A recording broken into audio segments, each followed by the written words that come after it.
A warning?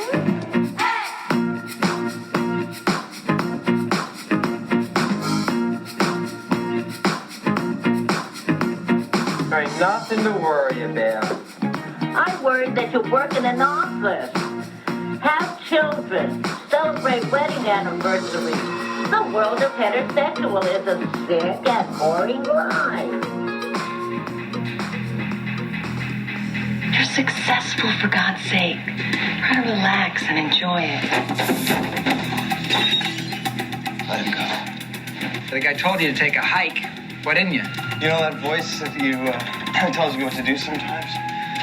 Guess I listened to it today. I'm like that, and I always listen to it. Bad influence. More than anything else in the world, what do you want? All he ever wanted was a bigger piece of the good life. I think I'd be good for him. Make it happen. Make it happen. Now, he's about to find out that what he wants and what he's afraid of are really one and the same. What kind of game are you playing with my life? This is my life. He never saw it coming until it was too late. I want you to remember one thing. You asked for this. Do you think you would have gotten any of it if it weren't for me? Before you do anything stupid like go to the police, I'd think it through, pal.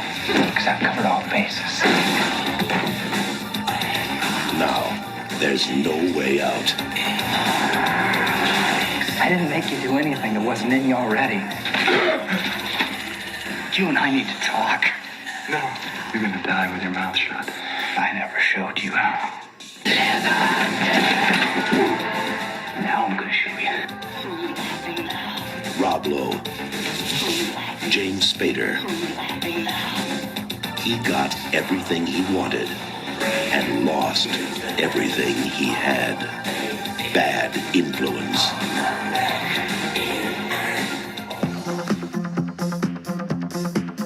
Welcome back to the show, listeners. Welcome back. This Last is episode of June. Last episode of June. Wow. This is a good one to close out Pride Month.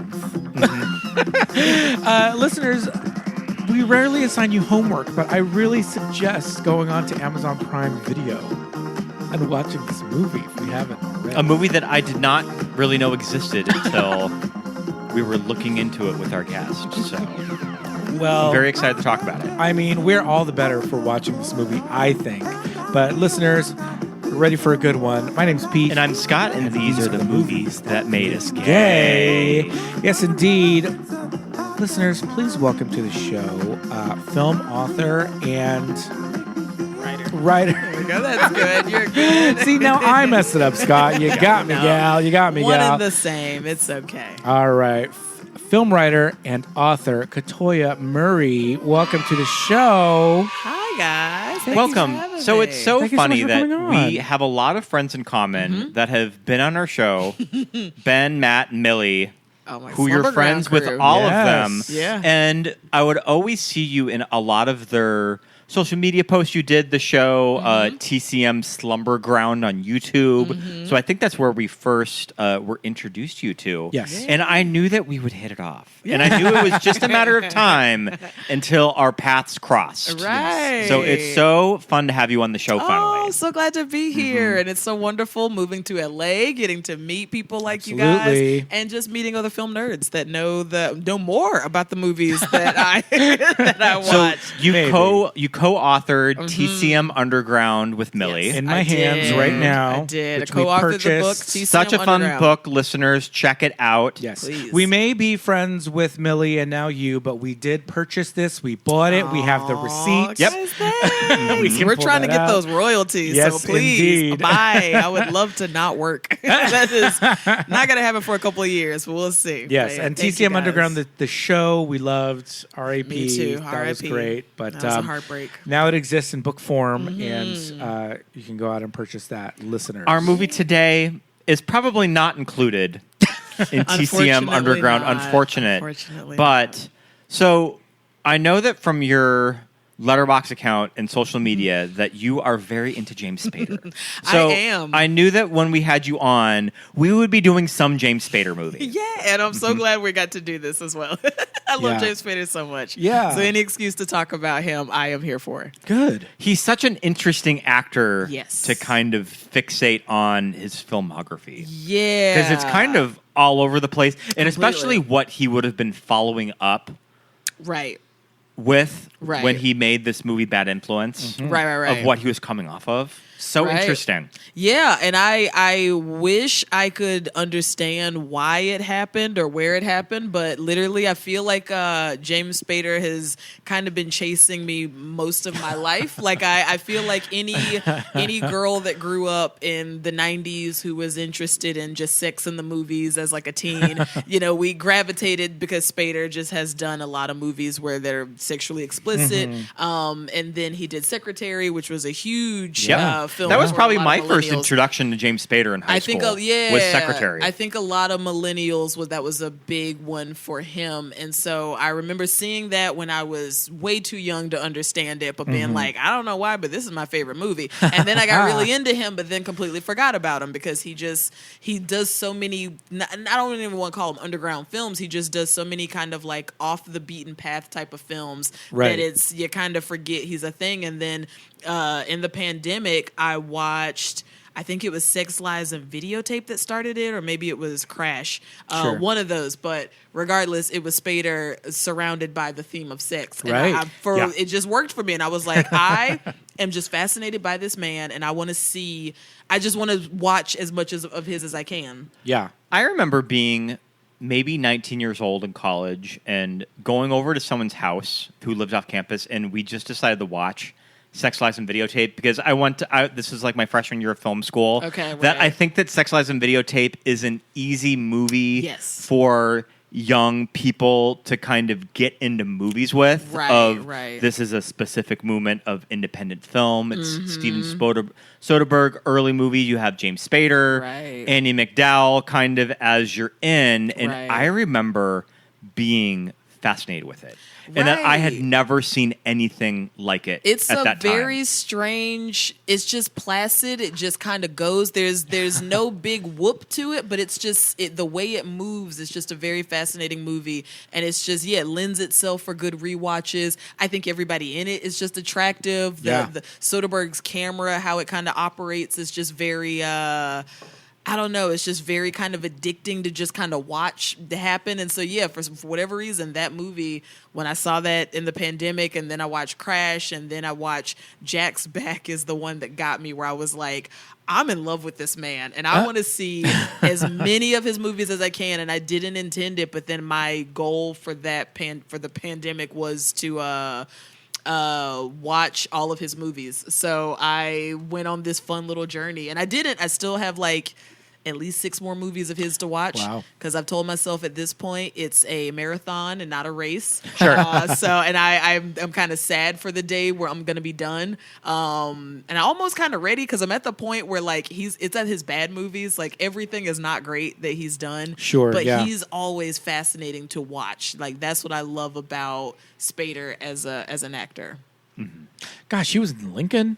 Yeah. I don't even I haven't remember even that. seen I mean, there's one. a lot of people in Lincoln. Yeah, that's Right, true. There are a lot of right. people in Lincoln. And then, I mean, he does have a kind of a longer TV history. I was going to say, you have in to the watch early every episode of The 2000s. Blacklist That's now. my goal. After this, it's going to be Blacklist. It's going to be Boston Legal. I was going to say, he's got Boston 100 Legal, one of those episodes. shows that I never watched a No. single episode of it, Yeah. but I know that it ran well over 100 episodes. It ran for a long time. And so, it's stuff like that I'm Yeah. like, and I already did his season of The Office, which Sure. I had stopped watching The Office originally, that but then I time, went yeah. back and then watched it. And he's great as Robert California. So he's just a fascinating dude. And he's just a good looking man to just follow. So he's interesting. Sure. So we landed on Bad Influence Yeah. as our episode. Directed by Curtis Hanson, written by David Kemp. Is that how you Kemp, I believe. Kemp? Yeah. Released March 9th, 1990. Yeah. All right. So I knew that when kind of looking over Spader's filmography, this movie did stand out. Of anything that could really fit into our Right. show, I know that we discussed Tough Turf. Yeah. Because we love Kim. Yeah. We love Kim Richards. Right, Richards, yeah. right. But and that there was beautiful something hair. That about long That Kim hair, Richards. there was long something hair. about the IMDb plot synopsis of this movie Right. that I thought seemed really interesting. I had never really heard of it. That I think that this is one of those thrillers that I think it made okay money at the time. I don't really know what its sort of legacy post 1990 is. Right. That a lot of people don't really talk about this movie. Right. But there's a lot of gold going on in this movie. There's a lot of gold going on with it, and yeah, to that point, like I think what's so interesting with the movie is that like it didn't leave a cultural impact, I don't think, but it predates single white female, Yes. which like for me, and I forgot that because I was like, it's so single white female Very coded, much, and yeah. it's like, but it was 2 years before that whole trajectory of film even happened. So I guess Yeah. it's that like post Hand That Rocks the Cradle-ish that I like to call it, for lack of better words, the crazy bitch genre. Yeah. I love a Yep. crazy bitch. Yeah. I love Kind of like a glossed up Lifetime movie. A little bit. 100%, Yeah. which is one of my favorite things of all time. So Yeah. I love a movie of just somebody coming into someone's life and just fucking it up. Yeah. Them being obsessed with that person or whatever it is. And so seeing it in Bad Influence from a quote unquote straight male perspective Right. is very fascinating, and just kind of seeing how these two play off of each other and the homoeroticism of it all and the Yeah. yuppiness of it all. It's just it's so great. The yuppiness in this movie. Now, for me, Do you have any- starting off with James Spader, I go back to Pretty in Pink. Sure. That's the first one, right? That's the first thing I've ever seen him in. And in that movie, as Steph, he's such a dirtbag, right? Such a dirtbag. Such a dirtbag. You hate him so much. But then I really love Mannequin. And I grew up loving Mannequin. That was the first time Millie came on our show to talk about Mannequin. Oh, nice. And he plays a bad guy, but kind of benign. Like, he's not Right. like... He's antagonistic to the main character, but he's not evil. Right. And he's kind of a nerdy bad He's, guy. very nerdy, geeky. Yeah. Yeah. And it's crazy to see him and Andrew McCarthy play off each other again in such different roles. Well, than especially Pretty for in Pink. Mannequin, you can tell James Spader is really going into It's it thinking, camp. I am making specific choices in Very this role specific Right. choices. that are not He's going- necessarily going to Right. be on the nose. Him and Meshack knew what they were doing, and Agreed. maybe And they're the two best parts Yeah. of that Yeah. that film, for Yeah. sure. For Yeah, sure. and maybe Andrew and Kim were Kim, trying to yeah. do something a little bit more Right. dramatic. with it. Right. But it was at that time when I was like, wait, that's Steph from Pretty in Pink, and you hate him so much in Pretty in Pink. And he's just kind of funny and bumbling and Mannequin. And then you see him and then cut to I mean, Less Than Zero, too. Yeah, same. talking We've- about Andrew we've done an McCarthy. episode on Less Than Zero. Yeah. Which is only 87. It's Yeah, not exactly. all that much Yeah. But earlier then than this movie. for me, a big thing was, cut to Stargate.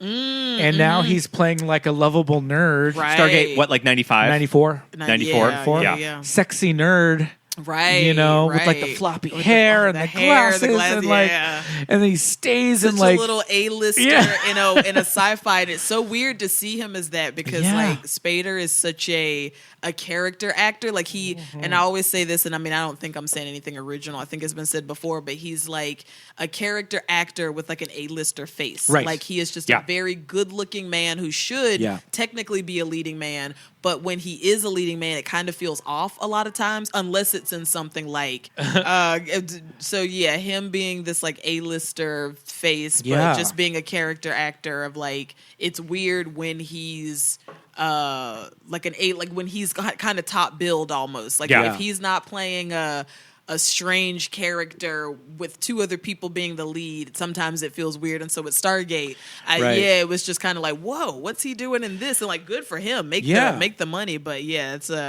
very strange I to see him mean, in that role. I was for me. thinking with Bad Influence that it comes out spring of 1990. right. Sex Lies and Videotape, I think, debuted at Sundance in Right. 89. And if you were to watch Wow. both of these movies back to back, Completely different. completely different, and also just film styles of Yes. how Soderbergh makes movies. Right. They seem like they are decades. Yeah. decades apart. That's so true. They really, in really its do. tone and style. Right. And Yeah. it is interesting of how like Curtis Hanson, like Bad Influence feels very 90s, even though it's that cuspy movie. Like it definitely has the 80s vibe to it, but it feels, at least for me, it felt very 90s when something like Sex, Lies, and Videotape does feel like this weird off center of the 80s of just like, what was happening in 89 to just create something like this versus you go back to this hard studio film with Bad Influence. So Bad Influence also to me, like, yes, it's a feature. It feels like a real feature, but there's there's something maybe a little cable about it. Sure. There's something a little Red Shoe Diaries about it. Well, especially with the characterization of Rob Lowe. Right. Too. Right. Yeah.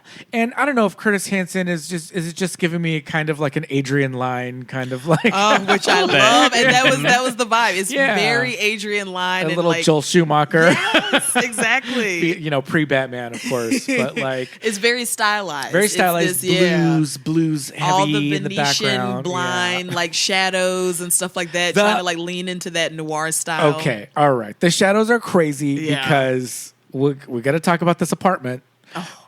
Apartments. Apartments. There's several apartments in this, but the glass cube. I love it so the much. Iconic glass cube like turret situation. Right. But they would shoot it, and then there would be these like crisscross shadows in the room, and it's like, where are these shadows coming from? That's so funny. I didn't even realize that. That's so true. All these blinds when it's like, wait, but he has cubes in his apartment. That's his main source of light. It's the cubes, but we would get these square things. And then just this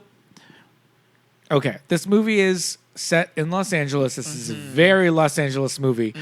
And the way Los Angeles is depicted in this film I love it. Yeah, it's somebody just from LA. Like, what was that like for you? It's so stupid. It's like, have I ever been to a party where like women are just having cocktails, conversing, just tits out, just like no top, just like so. Right. Just a live art piece in the middle of the room. Yeah. I mean, I've been to plenty of parties where things have been projected on walls, of right? course. That's normal. Normal, right?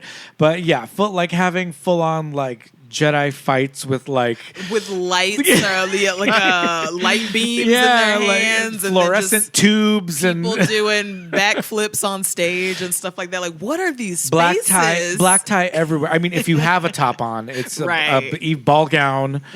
And like, business suits. The whole 90s aesthetic is business suits for men. You didn't wear.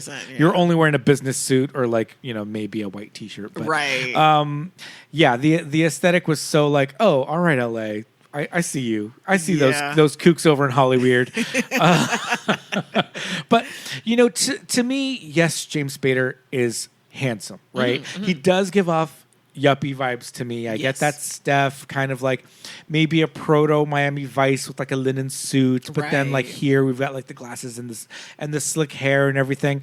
But like there are many scenes in this movie where James Spader is in underwear or less than that on a screen, and you're just like, where did the body come from? Right. Like, all right, James Spader. Right. Like, Rob Lowe is like the eye candy in this movie, but Spader's really coming in, That was one thing I noticed. I was like, damn, Spader makes Nebbish look hot. Yeah. Like, everything about his character is so unattractive. He's this like very dweebish workaholic who doesn't even have the guts to tell his wife or the woman he's engaged to that I don't want to get married. He got engaged to her without even wanting to do it, and he takes up sports that he doesn't even like because he feels like he has to kind of keep in with the Joneses. Like, he's everything. There's like the antithesis of everything that I think is attractive. But then I'm like, on Spader, I'm like, all right, I give you a chance. Yeah. I get it. Yeah.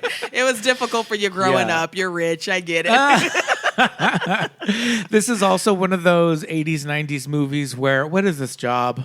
Right. Sure. What do you can't really get a good handle on what exactly he does. Accounts. Something with accounts. There's. I think the stock market should be involved somewhere. It feels like it. Yeah. But finance. You got to get him the reports on his desk, and that's what he needs, and that's all it is. When he first talks about these reports that were missing from the file, I almost thought, oh, this is going to come back.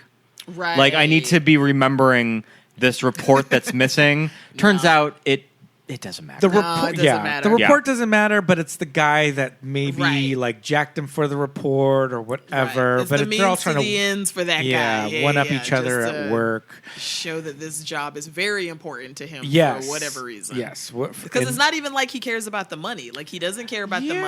money. He just, No. I guess I guess that's the yuppie way of life of just the status. It's just That's what it is. That's saying that I'm the one that's Yes. on top and I I get this new account, whatever this account is. right, and I think that's what it is. I think the mindset is so different of that kind of post Reagan. Well, 1990 is still Reagan. Yeah, still right. The last years of Bush. Yeah, no, Right. Bush was 91 or 92, I think. What? No. That's that was when Clinton was elected. I Right. think Bush Oh, was yeah, 88. this is Bush was true, 88. this is Bush was true. 88. You're right. Yeah, You're right. Bush was that's 88. true. Yeah. So what am I thinking? But yeah, it's this post Reagan kind of like finance, thing, and the mindset. And when we watch St. Elmo's Fire, we like to hate another Joel Schumacher. Watch St. Elmo's Fire. Their goals in that movie are so warped, Right. so warped. Right. But it's like. I don't even It's a remember what product- their goals were. They were just, Their goals are just to be married, just to say they're Just to say married, they're to right. have these jobs. They're like 22. They're just out of college, and they're Right. like Living in these giant lofts living in Georgetown. above, beyond their means, Right. and like having like coke parties with sheiks just to like get the rent paid. Like what? What? That is a good hate watch movie because it is so bad. It's But I do crazy. I like watching it, but Yeah. it's so bad. Yeah. I mean, another Rob Lowe like hit. But, Right. Yeah, so there's just something about the dynamic of the two of them together. Rob Lowe, who's like the classically like this is a handsome man, like open up your encyclopedia. I'm And it's also like- fascinated with Rob Lowe's career. Yeah. And just Another the one. trajectory of Yeah. him, and also where he would have been at this time. Yeah. That this would have Right. been being filmed roughly around the sex tape, and they're During kind of the sex tape. blaming During the the sex sex tape as the reason why audiences Right. may have been turned off by a lot of this movie was because of that. Yeah. Which is unfortunate. But Right. I like Rob Lowe. I like Rob Lowe too. I like Rob Mm-hmm. Lowe a lot. I've always been a fan of Rob Lowe. I think he's a very fun actor to watch. I think Yeah. he's good in this. He's creepy. Yeah. Like he does a good job of balancing like almost this kind of like kitschy, goofy Lifetime. Well, especially with a character where there's not a lot there. Not a lot There's at all. really nothing there Yeah. besides just him being menacing. Right, That it's right, not right, like right. we get any backstory. There's zero Right. arc. 'Cause He's exactly the same at the beginning to the end. I but mean, for those some characters reason, in movies usually are Rob the Lowe just kind of makes it work, though. Right, because it's not like he's not like a Patrick Bateman type of scary, but Right. he still has this. Like there were parts that I still, and I've seen this movie before. I rewatched it for this, but there Yeah. were still parts where I was like, "Whoa!" Like I forgot just Yeah, how crazy yeah. he is, or just the level he goes to for what I don't know. yeah, just to just to ruin this guy's life. I guess that's what he gets his kicks off on. The interesting thing for me is, okay, the poster has this woman, the back of her head. Right. We got right. this poster. It's like, there she is. Okay. In the movie, there is a female character played by, let's see, she's all the way down here in IMDb because it takes a minute to get to her. Yeah, I don't remember her name. Lisa Zane Okay. plays Claire. She's in the trailer. And I feel like the marketing, the trailer, the poster, I feel like they try and give you this, like, it's this love triangle. It's this Right. erotic thriller. There's this woman. Claire is a red herring. She is Yes. barely there. I mean, She does dies in the not movie meet a quicker great than I end. thought Yeah. she would, too. Yeah, same. Or at least I thought maybe it was wrapping up. But Yeah. there was still a Right, lot more yeah. after that. Yeah, there's still a good 30 minutes I left. feel like the female character, this love interest, was kind Mm-hmm. of not even the point, right? Which I thought we were going for, and then it was like, no, it's their weird. Yeah, and fucked especially up- for a movie at the Exactly. time with two men. Yeah, Yeah, Two? That's what I'm saying. That's what I think adds to this interesting kind of like homoeroticism Yeah. to it, because like Rob Lowe's character, and I feel like the script either lost this somewhere in the process, which maybe it's studio interference, I don't know, Yeah. but the writer previously, his film Apartment Zero had a very strong homo eroticism to it. So I felt like maybe he was trying to bring that into this movie, but Rob Lowe's like character, his obsession with threesomes, like him constantly looking for someone who's interested in threesomes in the wanted ads, him constantly like, you know, being with two women, and then even the big, you know, set piece at the end, like before when Spader comes to kind of call him out and he's in the middle of having a threesome. I'm like, wait, is he overcompensating? Like, what's happening here with this? Like, because it's never like him and Spader like hook up with the woman at the same time or anything. And like, but he's watching him have sex with this woman and he's enjoying it. So it's just, there's all these weird, interesting parts that I'm like, I'm not sure what the script was trying to do, if anything, with that. Yeah.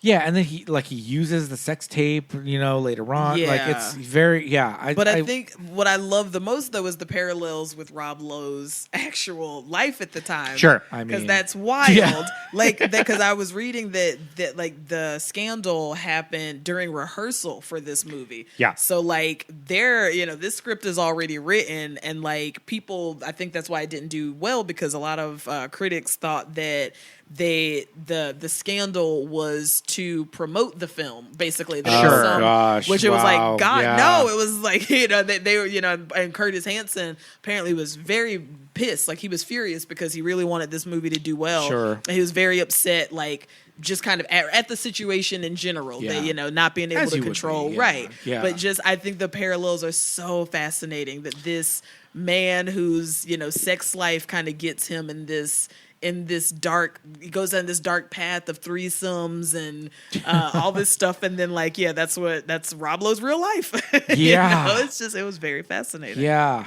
Rob Lowe, pioneer of the celebrity sex tape. Truly. I mean, I've seen it. Dare we say first? Kind of underwhelming. He was 24 at the time that the sex tape was recorded. It was at a Democratic. Because he's definitely he had sex with a 16-year-old, which that's the crazy part, but he was in a state that the age of consent was 14. He was at the DNC in Atlanta? In Atlanta, Georgia. And it was my 14 good town. at the time. Wow. It wasn't raised to 16 until 95. Right. And even 16 is wild. It's insane. It's absolutely insane. So, yeah. And like, how are you meeting a 16-year-old at the DNC? What is this like? Yeah, this is cuckoo. It's nuts. Yeah. And I think, that the other person was of age. She was 22. Right, yes, 22. But I mean, I think it was just him and his drug-addled, you know, post-St. Elmo's Fire life, where he's just like, I can go anywhere and bang whoever I want. Yeah. I mean, he just did his duet on stage at the Oscars with Snow White. And his career was never quite the same. Never the same. Oh my gosh. Oh no. So we do see some Rob Lowe buns in this movie. We see a good Rob Lowe tan line too. We know that guy surfs. I said, he walked out of that room and we saw those buns and I said, ooh, that was blindingly white. It was so white, and it was a hard line. Oh his waist. I was like, gotta pull the shorts down, man. I read both of Rob Lowe's memoirs. How were they? They're really good. Yeah. He's from Malibu. That's where he grew up. Okay. At a time from Malibu. At a time where in the 60s and 70s, where just a working class family could have just lived in Malibu at the time. Wow, what a life. That's where he grew up. But I mean, he's single mom. Okay. Raising both him and his brother, and they just lived out in Malibu at the time. Wow. But just at a time where you just saw working class families live in this little beachside community. That's really cool. Mm-hmm. And I think maybe that's why I've always liked him. He just seems like a cool dude. He just seems like he doesn't, and I'm sure he had an arrogant period and all that. Oh yeah, but absolutely. you know, but he just, I mean, with that face, how that can you? Face, oh my God. Right. I mean, truly a stunning face. You have there's no way. that face, and then you get that level of fame Right. before 24. Because the sex tape happened, Right. crazy. He was, we looked up, he was about 26 when this movie was released. Okay. So, you know, at that, to be at those heights, at that age, looking like that in this town. Yeah. What is going to happen to you, man? And then I feel like, I mean, really, it was probably Parks and Rec, right? That kind of just really brought him back into I think everybody's so. kind of good I don't graces. know about that. It's not like he was Did still he have on a the show? I feel think like that yeah. Well, I before think Parks and Rec, I that can't doing remember. some of the Lauren Michaels stuff in the 90s, like Sure. Tommy Boy, right, yeah, right. was a big deal. Austin Powers. That's true. Yeah, but those were not like I mean, that was still a little. And when that you're was doing kind SNL of movies, right. That's like you're like D-list at that Yes. level where they're just bringing you Yeah. on as recognition. I think Yeah. SNL movies in the '90s were that. Yeah. Were that like okay? He's 'Cause, cheap. I mean, he's he's- affordable. And he's still kind of the butt of the joke in all of those movies. And Tommy Especially Boy for Tommy sure, Boy of yeah. like stuff like that. Yeah. So yeah. But yeah. bless him though. He committed to every role. Like, He really That's what I did, do like yeah. about him too. He he took it for what it was. And I think he was friends with Mike Myers. Yeah. And I think he just did the impression, and he was just like, Yeah. You just want to be in the next I one? think that he was dating, I believe from the book, he was dating Mike Myers' wife's sister. I No. think that he had a Robert Wagner connection. Oh, he knew. That's why he did the impression That- well, because he knew the daughter. He knew the daughter. Was it Natasha? Natasha? yeah. Was he dating her at the time? Natasha Gregson. And yeah. I think that he did Okay. an impression of Yeah. Robert Wagner. Yeah. That's And how he knew. did the Mike just impression thought it so was really well. funny, so that's Oh, why that's he's funny. Yeah. younger number 2. Yeah, I think he Okay. grew up with Natasha because Yeah. he lived in Malibu. So he had a lot of like friends that were children of celebrities Yeah. Okay. in the 70s in Malibu. Yeah, I think that was. I That's think that's the wild. story. Yeah. But yeah, it's I love his hair so like super 90s in this movie. It's just that like slicked kind of. It's not slicked back. It's short, but it's like gelled and like. Oh, Rob Lowe, you look so period. But it's interesting for him to play this character that's this super intense kind of Yeah. like single white female coded. But he just has this angel face that you're like, okay.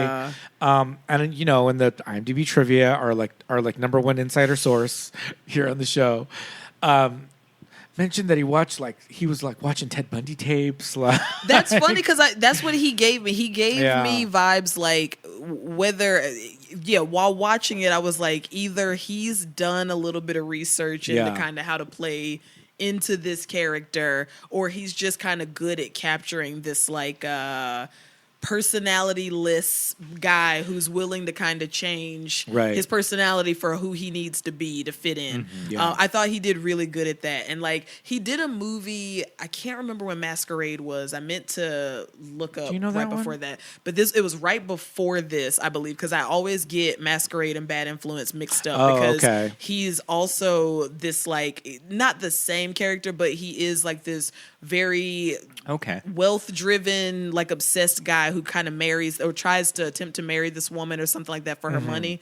It's a weird movie too, but he also plays kind of a 1988. 88. oh, okay. okay. It's with Rob Lowe, Meg Tilly, Kim Cattrall, and Right. Melrose Place's Doug Savant. Ah, there we go. Yeah, and I saw it so long ago. I just remember Okay. the ending, and the ending is insane, so I won't spoil it. But that's the only thing I remember about it. So even when I was rewatching Bad Influence, I Yeah. kept expecting that and was like, oh, wait, no, different movies. So he's kind of done this role before, but I really like I said, we've already mentioned he doesn't really have much to do in this role, but Yeah. I think he takes the little that he has and does it very well. Sure. Oh, what am I talking about? He was on the West Wing for like a million Yeah, it was the years. West Wing was his big That's thing. right. That was kind of 99. his big return. Yeah, That's right. 99. That was the big like I back to was the like, A-list. I knew he was in like Yeah. another show that kind of Yeah. got him big before that, but okay. Did he do some like Stephen King like TV He's in Salem's miniseries? Lot. He's in Salem's Lot. Okay. But that would have been during the West Wing at the time. Oh, okay. When did he do that Cinderella movie that you love with Jennifer Grey? Oh, that would have been before this movie. Oh, okay. He did a movie of Cinderella with Jennifer Grey that I remember would be aired on the Disney Channel a lot. But it's like a present day. Like he's like It's- a fashion designer. He's a fashion designer. It's set in Paris. Ooh. It's called If the Shoe Fits. That kind of sounds familiar. Yeah. So okay. With Jennifer Grey. he got to show off that stunning accent work that he does. Yeah. Terrible But French accent. what I think is kind of interesting about this relationship is the boldness of the Rob Lowe character starts to rub off on Spader, that it sort of turns into the thing of, well, who exactly is the bad influence now? Yeah. It's that he doesn't really need to be, he just needs to be pushed in the right direction for him to stand up to his But see, coworker. in another kind of movie, that could just be like, well, you had it in you all along. Right. You always knew how the to do script this never stuff. quite goes there, Like- though. Yeah. No, because even in this one, though, it's like, yeah, Spader. I think what's interesting is how, like, that is kind of in him, but they make a point of he is always under the influence whenever Right. he's doing this stuff. So half the time he doesn't remember, half the time he's like, a kind of, it's still that nebbishness coming out of, like, he kind of doesn't have the balls to do stuff. He could only be pushed when Rob Lowe kind of pushes him to the point that now he has no other option. Right. That, like, all right, I'm going to jail because this guy is going to frame me, which Right. we got to talk about the whole videotape part at the end, the whole videotape confession. I thought that whole scene was absolutely insane. Wild. But, like, yeah, so I like the turn that it takes, though, when they're robbing stores, which is like, or robbing liquor stores and stuff. It's like, Yeah. why? Yeah. Do they rob the liquor store and the donut shop right after the engagement party? Yes. Yeah. And so, yeah, which like, yeah, that's, you know, now Spader's That's drunk really that's really the turning point of the movie of, Yeah. this character is crazy. crazy. That was the part where I was like, Showing I a forgot sex he's crazy. That part is shocking. Showing a sex tape Yes. to this family at the engagement Showing party. up, pretending to be Yeah. a friend, a French friend, and then being like, "Oh, you'll hate me for this, but you'll thank me later." Yeah, And then eventually. showing your quote unquote friend's sex tape to a family and his engaged wife, like his fiance, and then being like, "All right, let's go hold up some liquor Yeah. stores, and I'm probably gonna kill a guy in Yeah. this process, and you're gonna do it with me." Like, what? The spurned fiance, Marsha Cross. Yep. How about that? Yeah. Yeah, and then later on, like, there's the whole thing with the coworker he's at odds with, and then who gets Yeah. like beat up or whatever, and he's like, "Oh my God, did we do it? Did we do it?" He's like, "Oh, you beat him up," and then later on we find out, "Hey, you didn't really do it." Like, Right. so it's like, yeah, is he actually doing these things? Exactly. Because when they yeah. do knock over the hamburger place or whatever, like, he kind of tells Spader to keep the mask on, like, Yeah. you know, and Yeah. Rob Lowe's in there with no mask. Look at me, look at my face. You know, he keeps telling the Right. guy, like, look at my face, look me in the eyes, right? Right. But he tells him to, like, shut up, keep the mask on, whatever. So he's doing these things so that It doesn't make Yeah. sense. Like his whole point doesn't make sense because you think they kind of give this impression that he's this mastermind who's doing all of these things to set up Spader and ruin his life because maybe this guy is just that fucked up. This is where he gets his kicks off. But then, like, yeah, he robs all these places maskless. Spader has on the little bunny mask the whole time. Yeah. Spader doesn't really do anything, No. just take the money. He's an took- accomplice, you know, yeah. he's an accomplice if anything. But yeah, Rob Lowe's character is doing all the crimes, but then is planning to frame, and I don't know if he's framing him because that was his plan all along, or maybe he just got mad that now this friend kicked me out. He doesn't want me to be his friend anymore. Yeah. And I wish they would have played into that a little bit more. I wish the script did give Rob Lowe more of that, like, maniacal Lifetime original movie type of villain-esque thing. Yeah. So, Or I don't know, some kind of crazy revelation of, like, Yeah. who knows, struck by lightning, hit by a train, something I wanted to, like, make him crazy. See, I wanted to see a scene where he's He really going is crazy. going through like newspaper articles on Yeah. like Escaped. on like microfiche.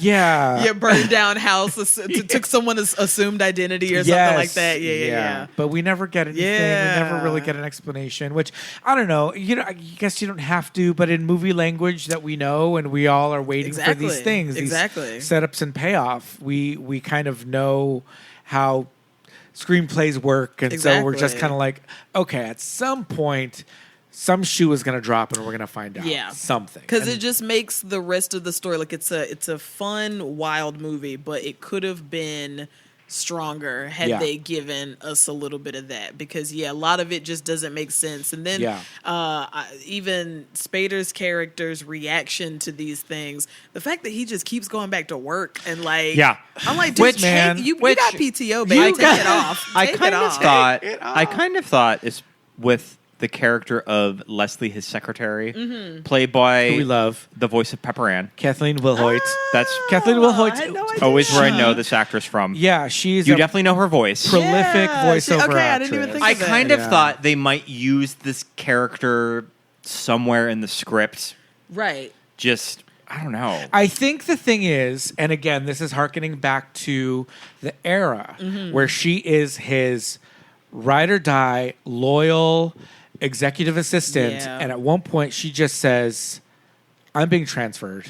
Yeah. And she's like, I'm out of here. I'm out of here. Peace out. Yeah. And I think to like the yuppie, like Oh, his secretary always is standing by his closing side. mindset is that, oh Yeah. damn, even she left him. You know, That's true. maybe I don't know. But they kind of forget that. Maybe it's just because I love this actress and I just want her to we did want some more to from do her. something else a little bit. I speaking of kind of side characters, but maybe he did have a little bit more of a payoff. Is his drug-addled brother? I liked him. I a love- lot. yeah, He was I my love the favorite. brother. I love this pot smoking Well, like. So the thing is, we got introduced to this brother at the beginning of the movie, and we kind of learn that he's a little bit of a freeloader. Maybe he asks for money. You know, he has a little bit of a drug problem. Can't hold down a job. Oh, hey, when they find out about the drug convictions, it's hard to hold a job. Right. Whatever. But then the only time we see him doing drugs, he's just like. He's hitting just a a pot bong. smoker. Like He's I think just- that's he's just ripping a stoner. this bong. It's like that's it. Which I think that's it's funny to see that in a movie. Yeah, he's not Yeah. addicted to hard drugs. No. He's just a hardcore stoner. He's a big old weed who's head. just got like a lot of anxiety, and Yeah. he's like, I just need to smoke, and this is ruining my life. Which meanwhile, I know people with like high paying jobs who like Exactly. smoke more weed than that. Listen, that's today. as someone that had to quit myself, I get it. I Yeah. saw This is true. myself in This him. is true. I This was is like, true. I gotta step away. I do know people who are just like, I need to take Like, a you know minute what? Yeah. because I mean, but at the But also, I had a high paying job and I was doing fine. Yeah, but you know, it's yeah. an addiction for a reason. I mean, it is 2025. My plug is a UPS guy. Right. We're in Cali. It's like everybody's our plug. I just you go know? online and it shows up. Right. My plug is the mailman. But I love that when he needed to step up for his brother, despite Yes. all his fears, Sure. Yes. despite all his And stuff, that was- he yeah. did the best he can, which was not that great, but No, you know, yeah. his best was good enough, I guess, Yeah. and I respect it. I thought, Kind of got the job done. yeah, he got that one number, he got that chick's address, and that's all we needed. So. Hanging from the fire Hanging from escape. the, he's so He was doing precious. I stunts. adore him. And for some reason, the character's name was Pismo. Sure. right. So weird. Like, what did you is just say that? Pismo? Like Pismo Beach? Pismo Like, Beach. What? Yeah. Okay. But then their last name, it's in IMDb. Their last name is Ball, spelled Boll. So his name is Pismo, Ball. Wait, what? It's so weird. I Yeah. was looking for an interview with anybody involved in Sure. the film, and like not a lot of people talk about it. Yeah. The unfortunate part. I'm sure in the next few years or something, somebody will have like a deep dive. But Well, I Yeah. think that both Rob Lowe and Curtis Hanson, who is still alive, have good things to say about this movie. That I think Yeah. that when they look Okay. back on it, Rob Lowe has talked about it and says that it's really ahead of its time. Yeah. It's a movie that he's really proud of. It's weird, it's dark, the characters are great. It's a great snapshot of underground LA at the beginning of the 90s, and yet it doesn't feel dated. And Curtis Hanson says that he was very fond of the movie, and he thinks that it's kind of unfortunate that the tabloid scandal of Lowe kind of Yeah. upstaged the Right. movie a little bit, Yeah, because it's yeah. still a movie that he was still pretty proud of. And that's cool. That's good to know. Because I'd be curious from like the writer's perspective. What was Also, this movie written by the writer of Jurassic Park.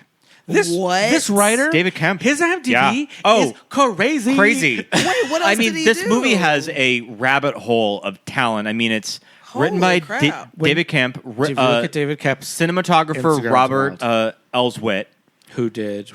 I mean, he won an Oscar for There'll Be Blood, so he works with P.T. Anderson a lot. God, that's why the cinematography was fantastic. Okay. If you look at screenplay for David Koepp, you get things like Indiana Jones and the Dial of Destiny, The Mummy with Tom Cruise, Jack Ryan's Shadow Recruit. I mean, But you Carlito's keep going back down. Yeah. You get Carlito's Way, War of the Worlds with Tom Cruise, Mission Impossible. Secret Window, Wow. Spider-Man, the first one. The first one, that's right. Panic So Room, big Stir of collaborator, Echoes, big Snake collaborator Eyes. with Spielberg. Yeah, Mission Impossible, The Shadow, a lot of crazy stuff in there. His IMDb is wild. But I wonder if a lot of it is, with writer credits, and it's not all story by, it's script. Right. But still, there's co-authorship, and True. a lot of times it can be taken from previous scripts, Right. and you get the credit. So it's hard. You That's have a to good do point. real dives to see how much of them he actually wrote. Exactly. but That's why I'd be there's a curious lot to in there. see him talk about the creation of this movie. Yeah. And what was the intention? Because I do feel like there's a lot of potential. Yeah. There's a lot of seeds of something that could have been a bigger theme. Yeah. That just don't kind of follow through. And Yeah. I don't know if that was intended or if that was, you're taken from him or whatever Right. it was. But And yeah. he is the sole writer credited on this Okay. movie. And I know things like Jurassic Park probably have multiple writers Right. credited. But hey, Jurassic Park has seeds of storylines that don't go anywhere. Triceratops. I would like to take this moment, as I do in many episodes of movies that made us gay, to talk about the Star Trek connection to this movie. Oh yeah, you mentioned that when we were watching. And the Star Trek connection is thus. James Spader's boss at his nameless, faceless company, Howard, is played by John Delancey. John Delancey is a famous Star Trek actor. He started off in Star Trek The Next Generation. He plays Q. Member of the Q Continuum, omnipotent, alien species who is the thorn in Captain Picard's side, and most captains post Star Trek The Next Generation. He's been on Voyager, Deep Space Nine. I think he was on Discovery. He might have been. He's definitely on Picard and Lower Decks. And he's a shopper at the Trader Joe's I currently am employed at. All right, work. He has lived in Pasadena for many years. I know a few people who are friends with his children who went to school locally. So, John Delancey plays the boss in this movie, and I'm a huge fan and have been a fan of his since I was a young child. Do you see him? I have. I've seen him several times in the have store. you said anything? I You kept it haven't. cool. I haven't. Okay, Once I was working and he was in my section, and then another time I was on register and he was checking out at another register. But both times I was like, Oh, that's so cute. hard. Yeah. Very cool. Very cool Wow. sighting for me, and very cool sighting in this movie. I was like, hey, it's cute. That's awesome. So that is Star Trek connection, and now back to our regularly scheduled episode. And Fun influence. cameos in this movie. What's that? and bad influences on his And bad his influence resume. on his resume. I'm seeing David Duchovny I somewhere am in this seeing movie. that too. It says No. club Goer goer with glasses. Yeah. Is he in one of the weird LA clubs that they go to? I mean, knows? potentially Yeah. in the background, but I don't remember seeing a Duchovny yeah. in there. But at this point in his career, he was just doing weird shit. He was That's just kind true. of This showing is up in 90s, things. so who knows? Yeah. But yeah, this is a huge cast when you look at it. But the tar pits are so heavily featured. I have a lot of Oh, I have a lot of right. problems with if you are disposing of a body in Right. LA County. There's so many I places think you that could leave the it. LA tar pits off of Wilshire would be pretty far down on that list. Yeah, is like worst place the ever. worst. Drive out to the desert and dig a hole. Right. How about? Right. It will not be more than a 45-minute drive to get to someplace secluded. Go Right. out to drive up into the mountains. Go to the beach. Go Yeah, anywhere. But There's putting her in the tar pits Yeah. is a choice. You know, I get. Listen, he's a smart man. He's not a clever man. Yeah. He's he works in finance. Yeah. That's insane. And then being an NYPD officer. Well, this guy wasn't even an officer. He was a security guard who gives him his gun. Yeah. It was Yeah. just like, yeah, okay. If it was Sure. anybody else, I wouldn't do it. But for here's you. my gun. Like, wait, what? Damn, the 90s I mean, were didn't he help him wild. That was like cuckoo. study for like a test or He helped something? him He Yeah. helped him pass his accounting exam. Yeah. But You don't have to be a security guard anymore. the great- You're gonna be a right. CPA now. risk it. Yeah, that was insane. And then just he knows nothing else, but he can shoot a gun. Now, Yeah. if he needs to, he can shoot a gun at your foot and Right, miss. right, at yeah. the Okay, perfect. I have a question. The gun that Rob Lowe used to rob the store, was the implication that it wasn't real? I almost thought that he was gonna pull the trigger and it was And like water? It was gonna be like a water like gun or weird something. science, like weird fashion, science. yeah. style. Right. Because I think back maybe, then I you think- could get a fake gun, a water gun that looked like a real gun, Right. Like, Because they both had guns and Spader's and was Spader's obviously was clear, was plastic. It yeah. looked like it, but Rob Lowe's looked real, Yeah, and I he don't put know. it in the guy's mouth, and Yeah, then and then his he just- finger was on the trigger. He didn't do that Right. army thing where your fingers pointed outwards. But it's a movie, so you know. Right. But he puts it in the guy's mouth, and then he starts laughing, and it's like dark. Right. And that part was scary. The guy's crying. That part was so like the guy's creepy. like, it's dark. And when he started laughing, yeah, I feel it's kind of at the same moment independently. We're like, is that a water gun? Yeah. It's supposed to be a water gun? Is it a Because then joke? he does the fake bang. Because that also could play with the fake bang and the laugh. That could Right. play into the character, but also him just saying bang Right. and laughing is still the character. So I don't know. And I don't know which is more effective either. Like, would it be more effective if it was a water gun, or like, or if it was just like a real gun and he's just Honestly, like, fuck you. I like the idea of this psycho having a fake gun and Yeah. just being Sure. like, this is also a part of his mini games Yeah. that he's playing. Because that's the thing. Everything's yeah. a game to this guy. So maybe it would Right. just be funny. Let's knock over a liquor store, but I don't even have a real gun. This is just Exactly. fake, you know? So Because what- I mean, yeah. in the money that they're stealing, I mean, it's like dollar What do you bills. steal- Like, yeah, they're what are you not- getting from a hamburger It's not place? even Yeah. that much money, so it's obviously just the kicks of, Yes. Yeah. just kind of dicking around. Because that's the crazy part. Like the next morning when there's just the wads of cash, by him while he's sleeping, and it's like those are just dollar bills. Yeah. You got like what $20 out of that? Yeah, Like, yeah. Was it worth it? But No. it's crazy. Yeah. This movie starts out hot. This movie starts out, another lady tits out in the bed. in the bed.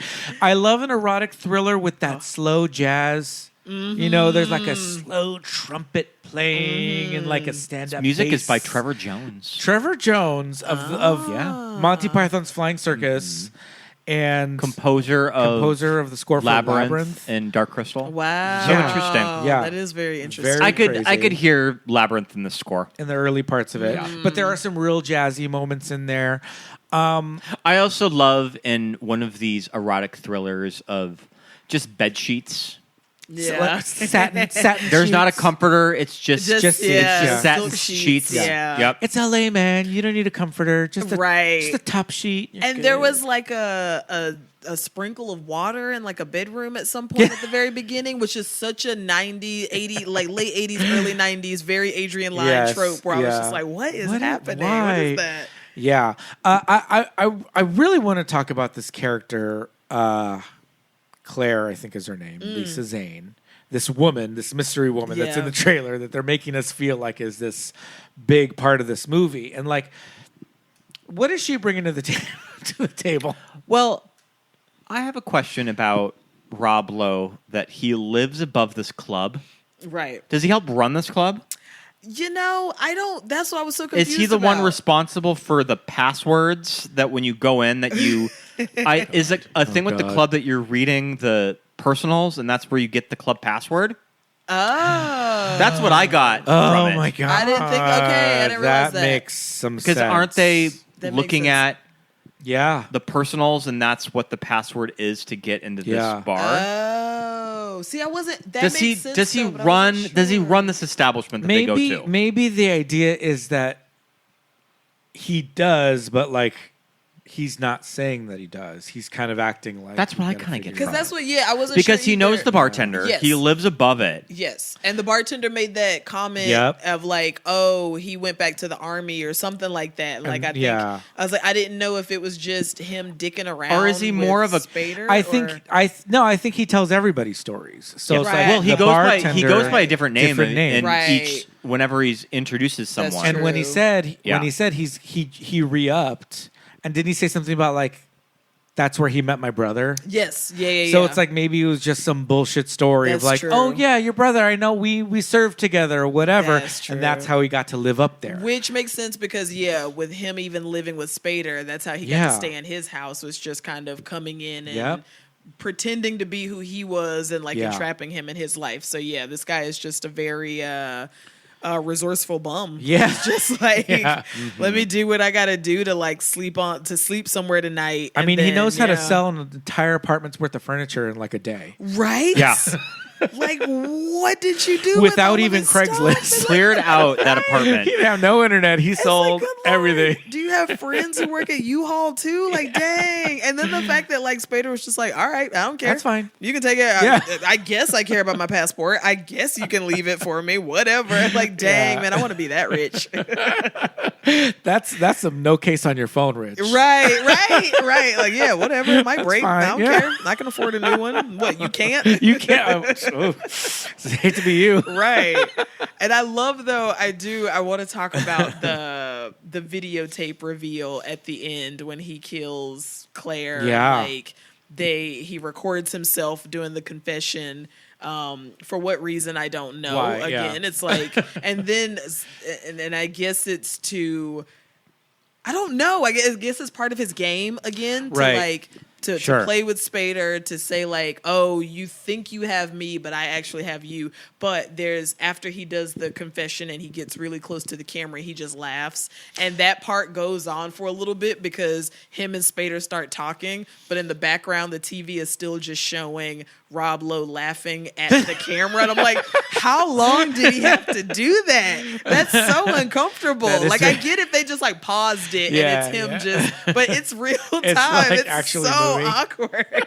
And that just made me laugh so hard that it took me out of the scene where I was just like, I don't care what goes on after this. That's the movie I want. Just show me him recording himself doing this stuff. Yeah. Yeah. That's insane. kind of amazing. I love that. That's some like weird editing. Like maybe we should just cut away from that. freeze it. This whole videotape situation, so interesting, of just that time in the late 80s where if you were to walk into somebody's apartment and you saw a video camera set up, you would just kind of be like, well, I mean, we would still say that. Of like, what's up with the Now, video? now What's it's up with the video camera? OnlyFans. But I guess the idea is that this is camera equipment that's thousands of dollars. High tech. High tech. High tech guy. Yeah. So Yeah. when you've got like a home entertainment system, you just have a whole recording studio. And I mean, I go back to, this is following up Sex, Lies, and Videotape. So there's just something about Spader in a video camera at this time in pop culture. Rob Lowe in a video camera. Rob Lowe in a video camera, you know? Like, he decided to record his, which I do.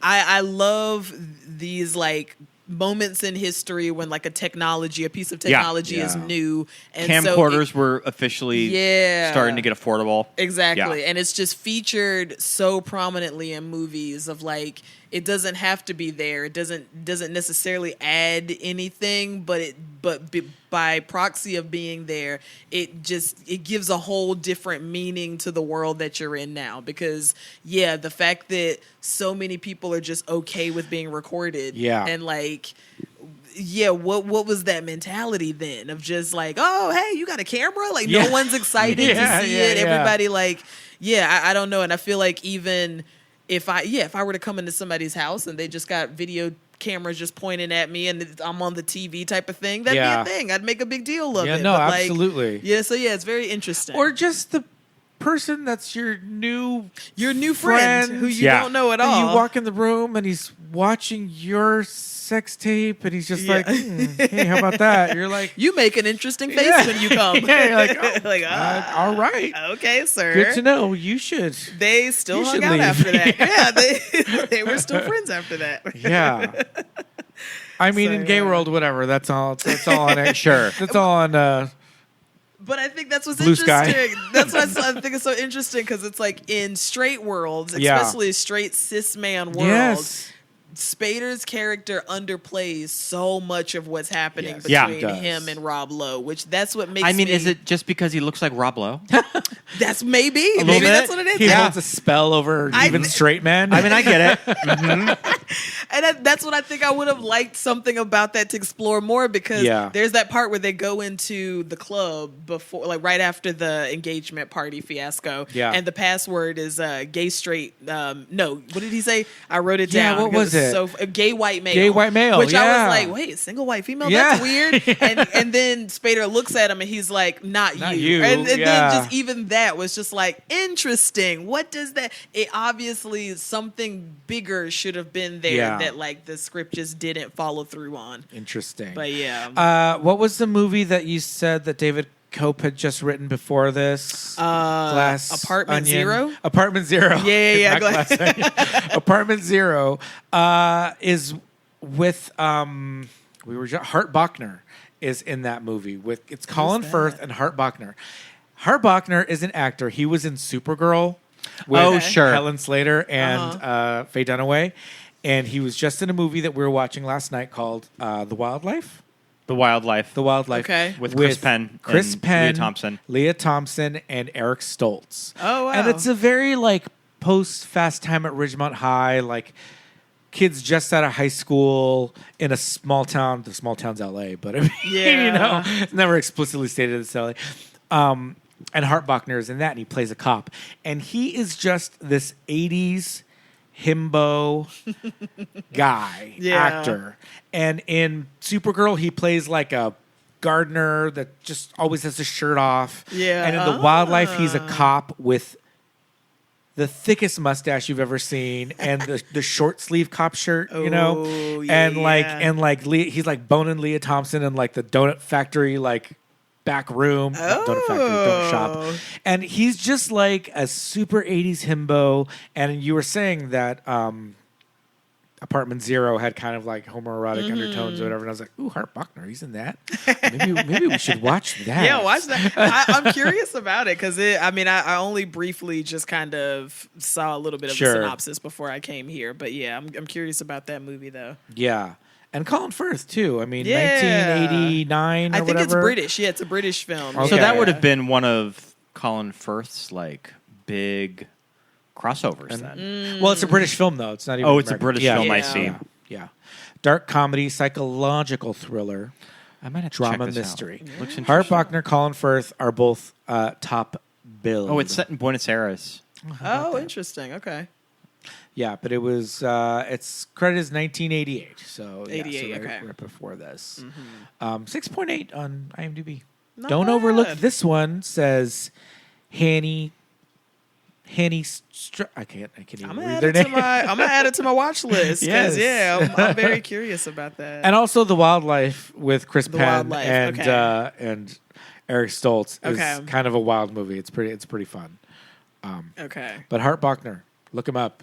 kids. What a name. What a name. Wow. Yeah. I always just know Yeah. him from Supergirl Yeah. Okay. as the handyman that Brenda Vaccaro and Faye Dunaway are fighting over. Oh, that's Yeah. funny. Okay. Yeah. Hart? Hart. Wow. Yeah. Okay. Hart Bachner. Yeah. Very, very, very 80s himbo That's status. Yeah. I was like, oh, we just were watching something with him like last night. How about that? Look at that. Yeah. Criminal Minds. Oh my goodness. Okay, what have we not got to? All right, this confession at the end of the movie. You know, because again, being like movie watchers, and I Yeah. feel like I'm not being like hoity-toity, like we know movies, but you know, you start to learn the language of Yep. screenwriting and Yeah. movies and all Yeah. of that and cinema and everything. So you know when he lures them over. Grabbing that gun, okay, boom, didn't Yes. see it. That was Did like, not see that either work, because I was like, cool. damn, that was a bad decision. Why would Yes. you run there? Yeah. And then he pulls out the gun. I was like, okay, you're smart. we got it. That was very Yeah. smart. But then when he's like, "Oh, did you get all that?" And he's Yeah. like, "Yeah." I didn't think that it was the bumbling weedhead brother. I thought it was the cops.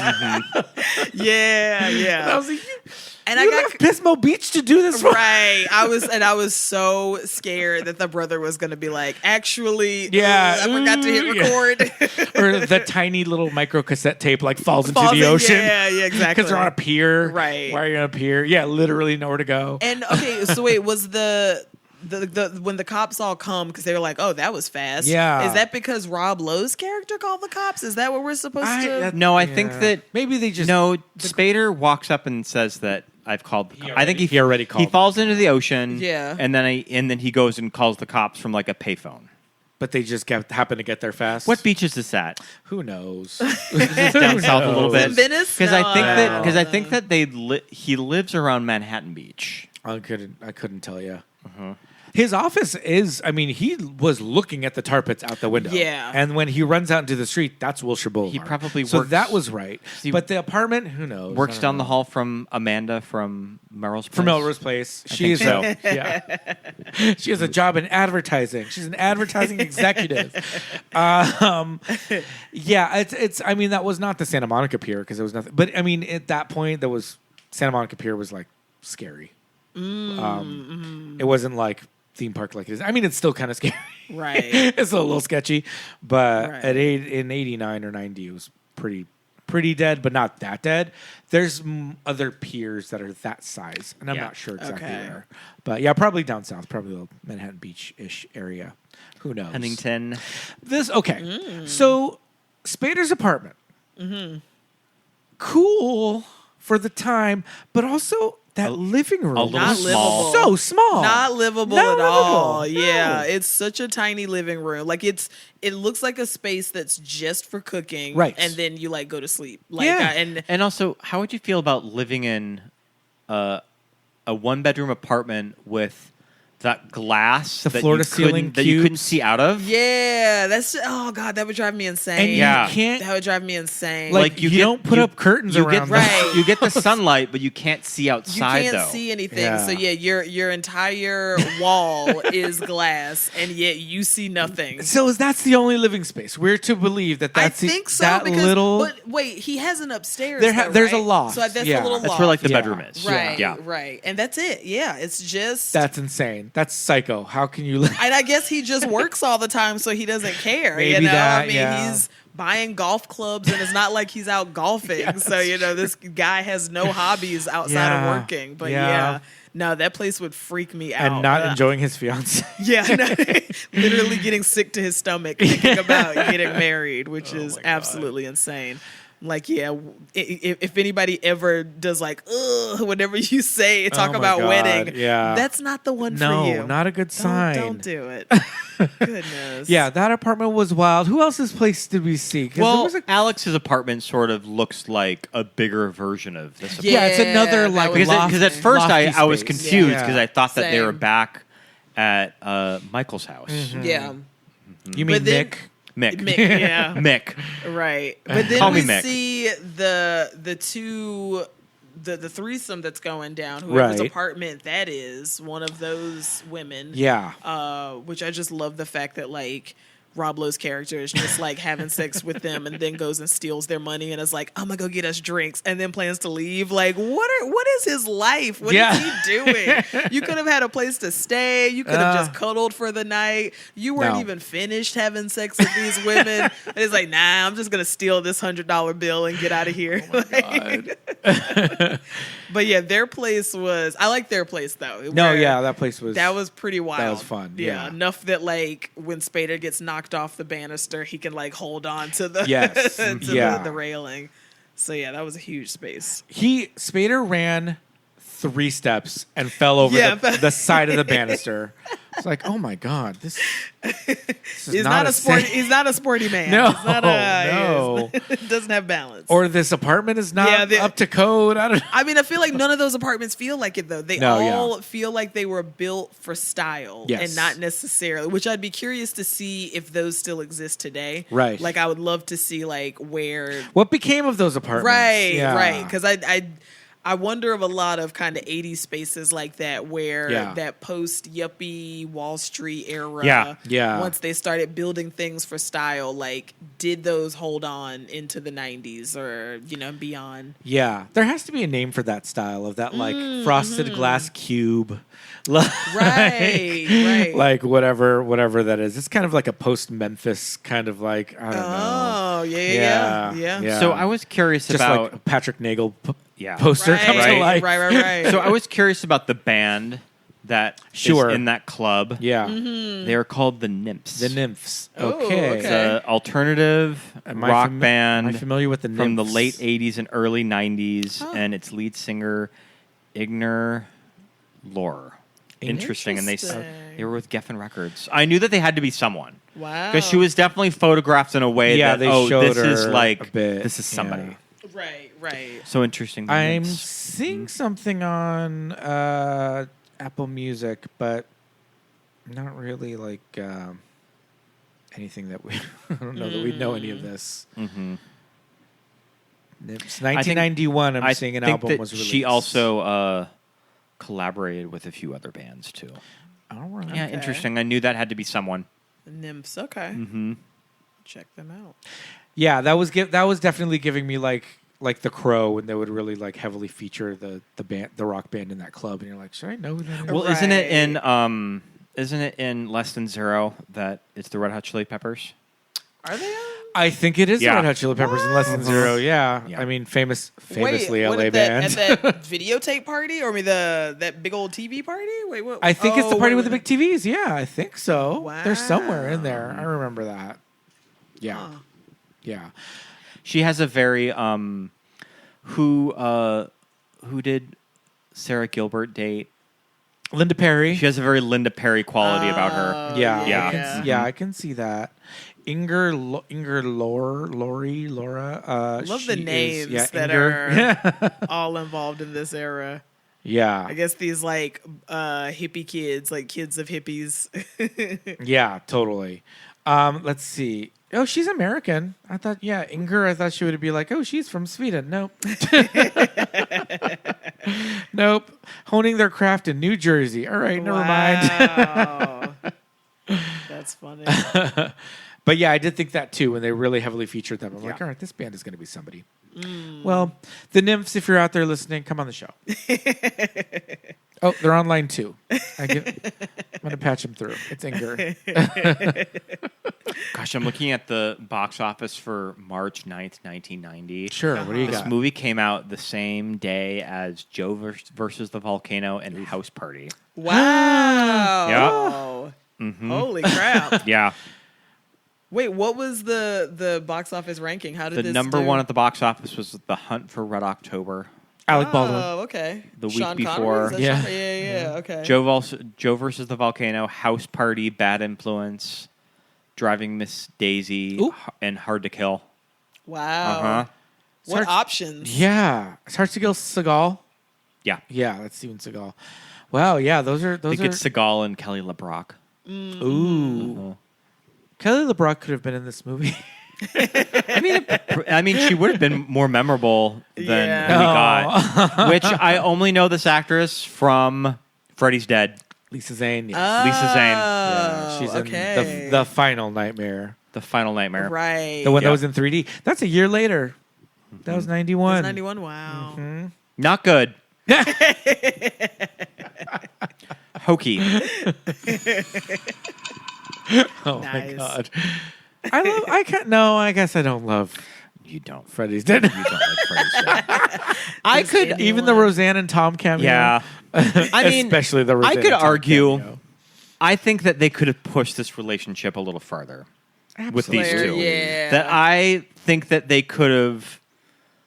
I don't know, like have a threesome together. I think That's it what I was needed. hoping I think for. it needed Yeah. something else, Right. to maybe raise the stakes a little bit. I agree. Of that you really didn't know where this relationship was going. I agree. I get mainstream movies in 1990. You were probably not going to see something like that, but you never know. Like sometimes they could get away Right. with doing something that risque.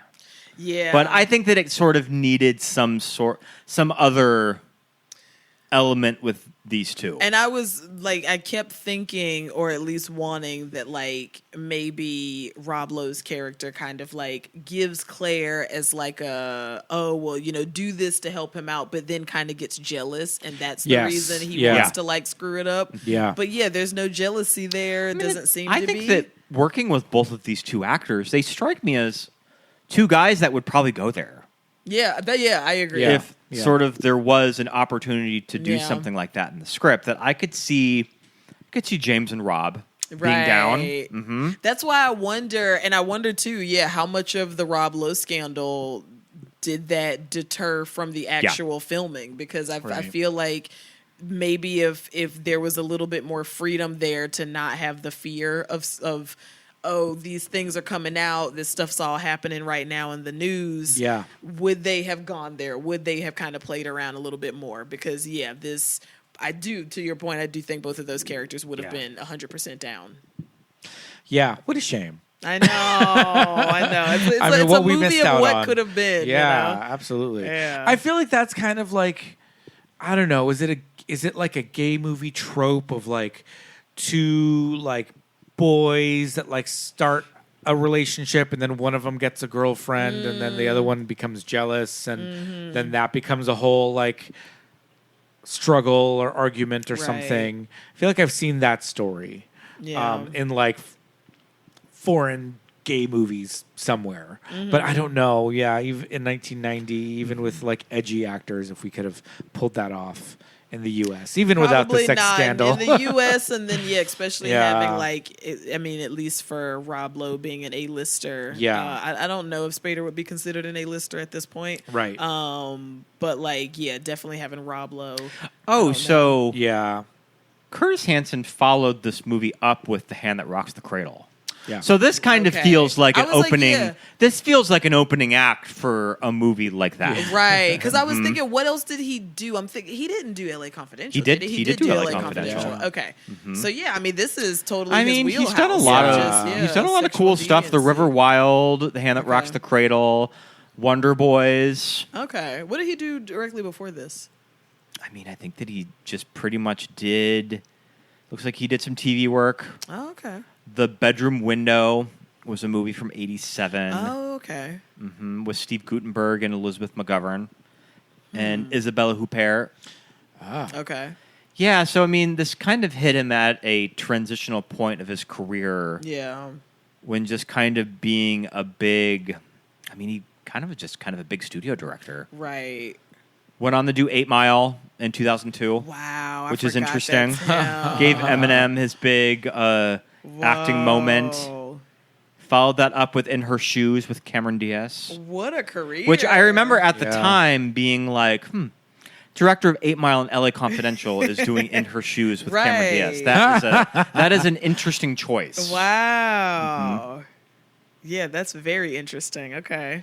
Sadly, no longer with us. Oh. Yeah, he passed away a few years ago. Okay. Passed away in... he directed a movie in 1986 2016. called The Children of Times Square. An alienated teenage boy runs away from home and ventures to New York City, where he falls in with a gang of juvenile delinquents working as drug dealers and pickpockets for a shady crime boss. It's giving like Times Square. Yeah, I was going to say, boys. it reminds me of that Tim Curry movie, Times Square, with Trini Alvarado. Yes. Times Square is super fun. But it has Lamar from Revenge of the Nerds. he's playing a straight street thug. Joanna Cassidy's in it. It sounds really I will take interesting. I would like to watch this. I will take any opportunity to mention that in Revenge of the Nerds, they were all like stereotypical like 50s nerds, like white shirt, pocket protector, high water khaki pants. Yeah. But Lamar was fashionable. He could pop.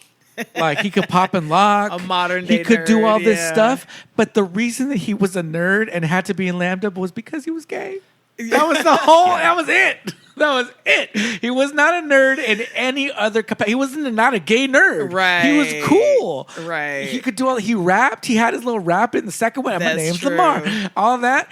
And the only reason he was a nerd is because he was Damn. gay. The 80s were brutal. But it's kind of like, well, at least he got to be in a frat.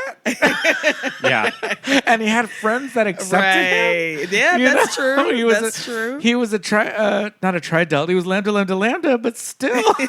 He was just a gay black nerd. Right. A gay black man. He was not a Just nerd. a gay blurred. Yeah. Wow, yeah, that's true. 'Cause the They gay- made him a nerd. Yeah, because they- gay nerds are a thing. But I mean, Yeah. I guess in the 80s, it wasn't. There weren't The gay 80s, subgenres. if It was you like were, yes, gay. if you were just an outsider, Yeah. you're a fucking nerd. Other, exactly. yeah. Wow. Yeah, and he's in Children of Times Square. That was directed by I think that we could Curtis get away. Hanson. I think we could get away for this very reason doing Revenge of the Nerds.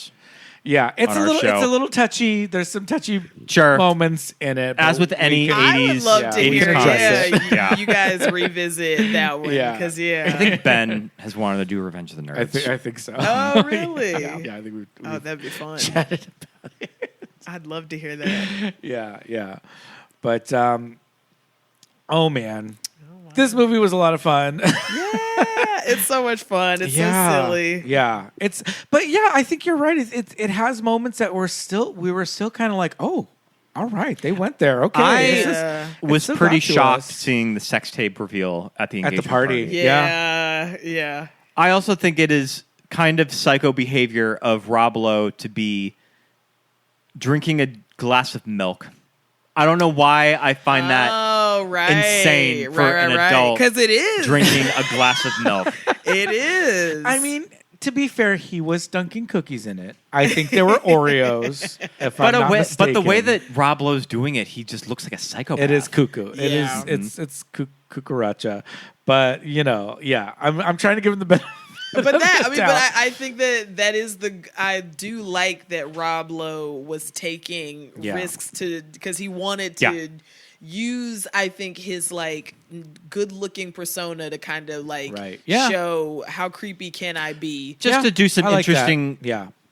just to do some interesting character work. Right. Yeah. Exactly. One last question that I have. Did I miss something, or is the idea that Spader is just filming himself boning all these chicks on purpose? Like, he's just like, yes, I'm recording myself having sex with these women? Or is Rob Lowe secretly recording it? He's secretly recording Yeah. it, right? I didn't miss it. Okay, I was like, wait a Spader's minute. character is underplaying everything. Like, that's just why I'm like, does this guy not care? Yeah, because he's never like, how did you do, when did you, why? He never Right. questions it. He's just like, oh, this sucks, you're doing this, and then they Exactly. argue about, but it's not like, you never get the like, wait, what? Right. It's Like, like, oh, how did there's you no- even do that? When Yeah. did you even, like, and then he keeps trusting Rob Lowe's character. Like, there's the part where after the engagement party and after he shows everybody the sex tape, and then they go to that other party with the projected stuff, and then he just gives him like, oh, sniff this decongestant or whatever. Yeah. And so then he, like, Spader's character's like, okay. And so he's obviously just doing, I don't even know if it's coke at that point. I think he's doing like amphetamines or something. But yeah, it's just Poppers. Probably poppers. I did kind of think Oh, that for I'm a sure that second. Rob Lowe's Anal. character has a whole like suitcase full of poppers. Oh, I Yeah. bet. That guy He would has be all of fun those to hang leftover. out He has with. all of those Strength. leftover Quaaludes. I was gonna say, I was gonna say, he got the lewds. He's got a full drawer of them. Yeah. Oh my goodness, So, yeah. what a time! What a time. When did they stop manufacturing Quaaludes? I think it was probably Isn't it a thing that they just midway stopped through the making them? 80s. They Yeah. did. I mean, yeah, according to what's that movie? Martin Scorsese movie. Yeah. What is it? It was the Is it 80s, so Casino? yeah. Not Casino. No.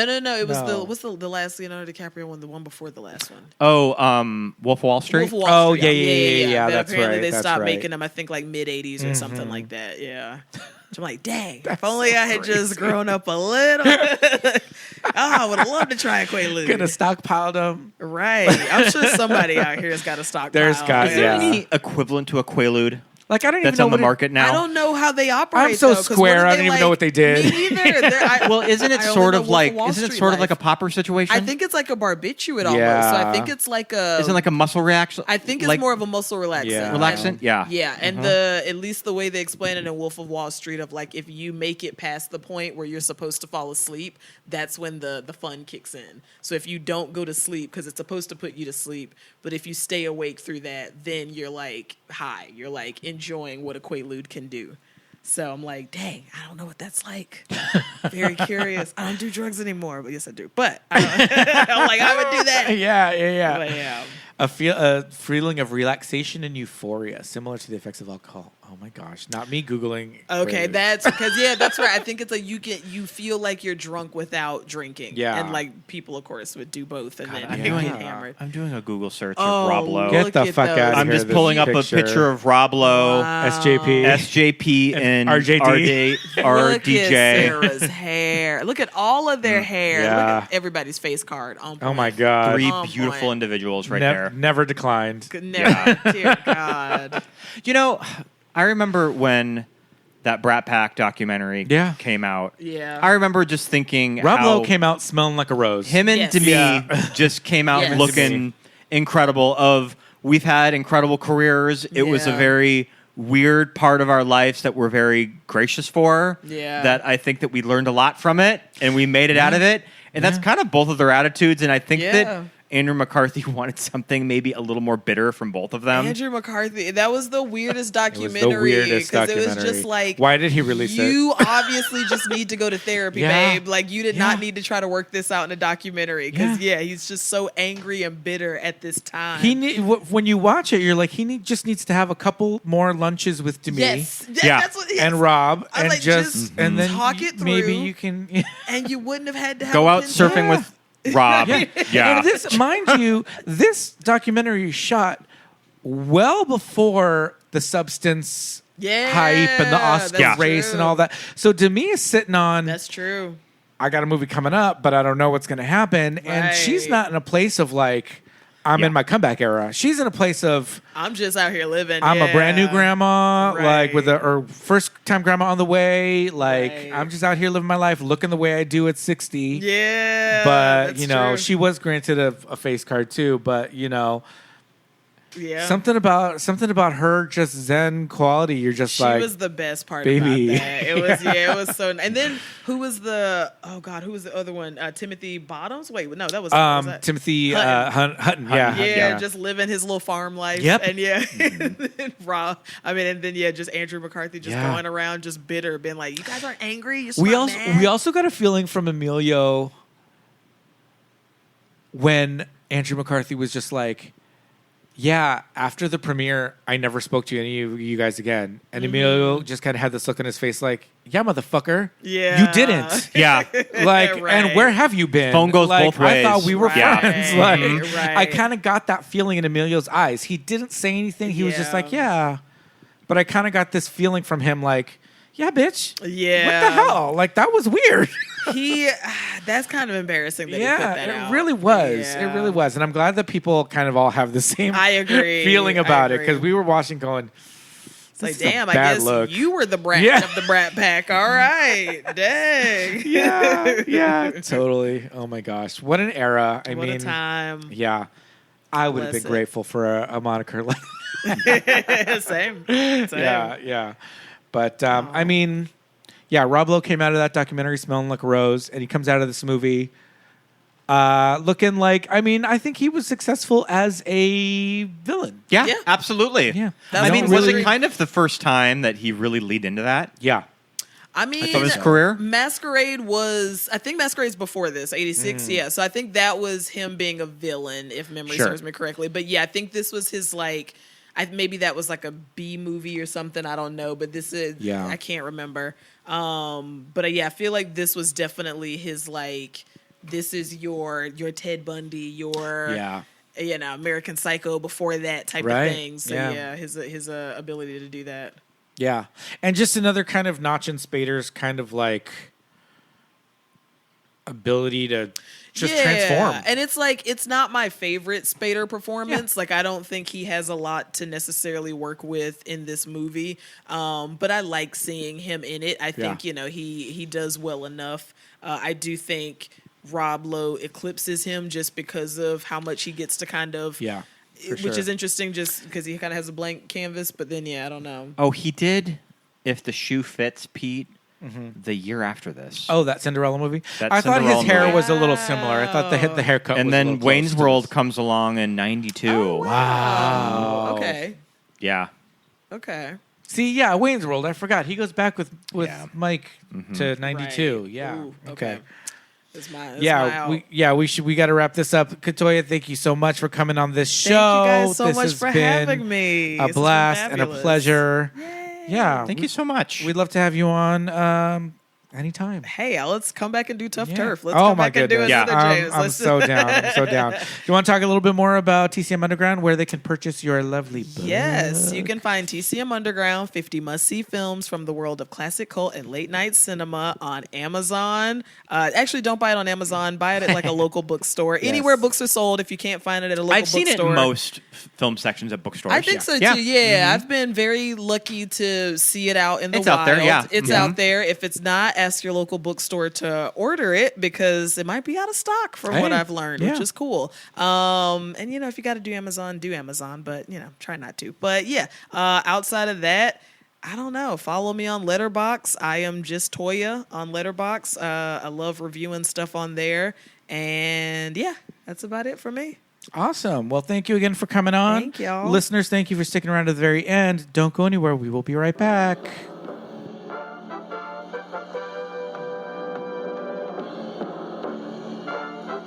Welcome back, listeners. Pete, did you know that we've done 5 James Spader movies now?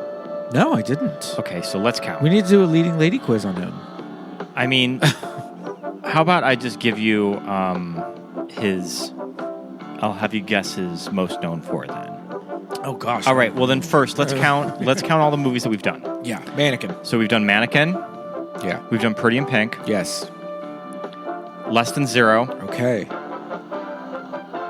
And Bad Influence. Bad Influence. That's 4. And I think that we are missing one more. I just had it. Hold on. I'm going through his filmography right now. We have not done Stargate yet. No. We have not done Wolf. No. Baby Boom. He's in Baby Boom. He's in Baby Boom. All right. I think that he works at the office that Yeah. Diane Keaton's at. Okay. I think that he gets some job promotion over. Okay, that makes sense. Yeah. Do you think that you can take a shot in the dark of what his IMDb 4 is? Now, I will tell you, television is on here. Boston Legal. Yep. Mm-hmm. Avengers Age of Ultron? Avengers Age of Ultron is there. Yeah. Sort of his legacy role. Yeah. Does some voice work. Yeah. Do you think that he did mocap for that? I don't know. I don't really know either. That character was built weirdly. Don't really think. remember any of Age of Ultron. I do, and I don't. From what I remember of the character Ultron, it's not really. It didn't really give Spader, but I don't know. Maybe he did. But I could also see him just being like, "I'm going in. I'm going to read. I'm going to walk out." So you got 2. Gosh, think of another television show. The Office. No, this one ran for 10 years. It looks like it ended in 2023. I know that he got some Globe and Emmy nominations for it. So one of those shows that lasted forever, but I have not seen one episode of it. Yeah, I don't know. I don't remember what that show was. It's The Blacklist. The Blacklist. Mm-hmm. Yeah, that makes sense. And I was going to say The Blacklist. I think the last one's pretty obvious. That it makes sense that this would be in his IMDb 4.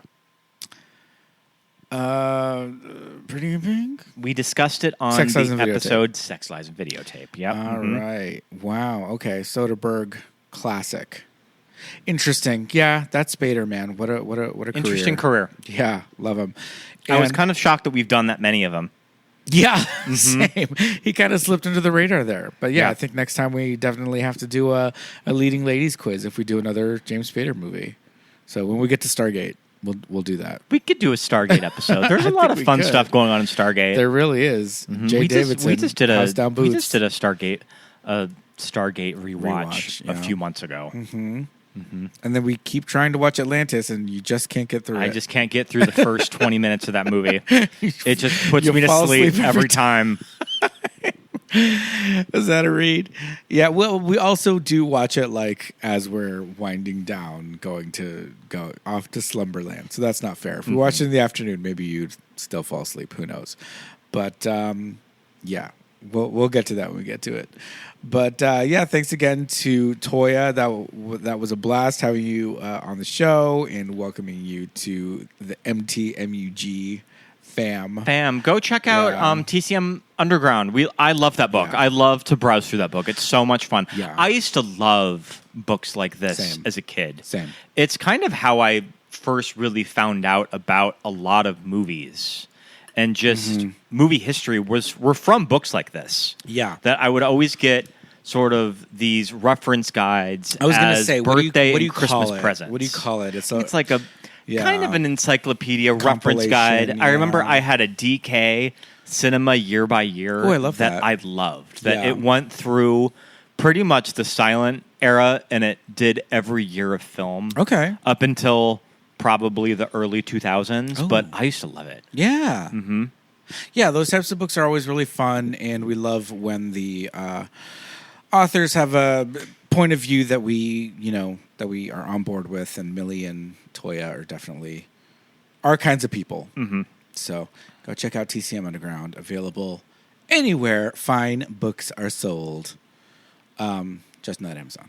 So, but I think right now it's probably about that time. Oh, for Patreon shout-outs? Time for some Let's hear 'em. Patreon shout-outs. We have some brand new patrons, and we'd love to say hey, hello, great big thank you to all of them, including David, Chava, Kitsch, Barbie Clubhouse, Ronnie, Matt, Carla, Leah, Megan, Rachel, Andrew, Steven, Leah, SB, Brian, Sarah, Richard, Mark, Amy, Erica, Anna, our friends at Hetty, Drew, Andy, Kate, Pep, Roberto, Daisy, Kelly, Chrissy, Laura, Thomas, Lori, Brenna, Jess, Lawrence, Lisa, Alexis, Thomas, Millie, Ted, Benny, Melanie, Susan, Paul, Jamie, Drew, Genevieve, Dawn, Josh, Aaron, Nick and Shannon, Christine, and Rufino. You guys, thank you so much. We have a lot of fun stuff going on the Patreon this summer. Yeah. That at the $5 level,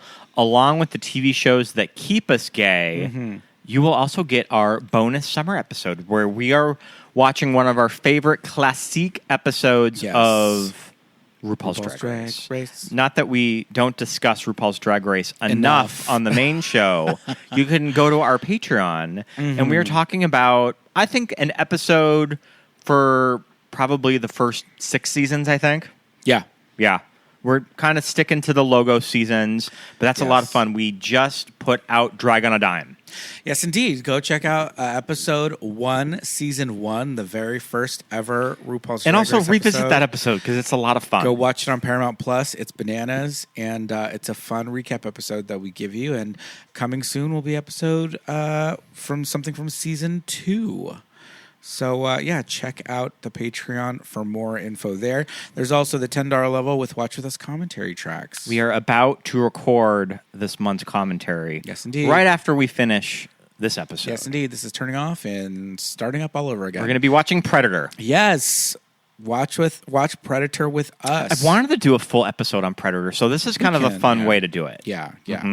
Head over to Disney Plus, Hulu. If you have either of those, Predator is available to stream, and you can start our commentary at the same time as you start the movie, and Works it will as sync its up. own episode. But it also works as its own episode. Lots of fun. So yeah, check it out. Patreon.com/movies that made us gay. You know it is free. Yes. It's to write us a review. Indeed. And like and to subscribe. Indeed. And to repost and anything fun like that. Comment. Yes. We'd love to hear it. Yes, we love it. Whatever podcast platform that you listen on, go ahead and follow the show. Hit the like button, hit the 5 stars if it's there, and write a review. It's free, it's quick, it's easy, and we'll read the review in an episode. And all that stuff really helps. Follow us on Instagram. We're at Movies That Made Us Gay. We're most active on that social platform, but we're also on Blue Sky, Threads, and all that We're on stuff. all of them. Yeah, but Instagram, we like to engage with listeners and Instagram folks. So repost, share, comment, all that stuff, like Scott said. I'm at Scott Youngballer on Instagram, and follow my letterbox. Yes, indeed. I'm at Peter Lasagna on Instagram, and follow Scott's Letterboxd. Thank you so much for listening, everybody. Until next Bye. week. Bye.